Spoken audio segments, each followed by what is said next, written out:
guys, ayan lang ulam ko guys. Ayan lang ulam ko kasi bawal tayo sa mga baboy. Ayan, yan lang ulamin natin. Ayan, yan ang ulam ko, paksiw na bisugo. Ayan.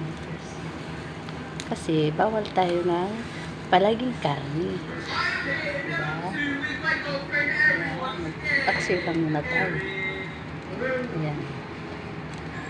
Ayan ang bisugo. Takpan natin.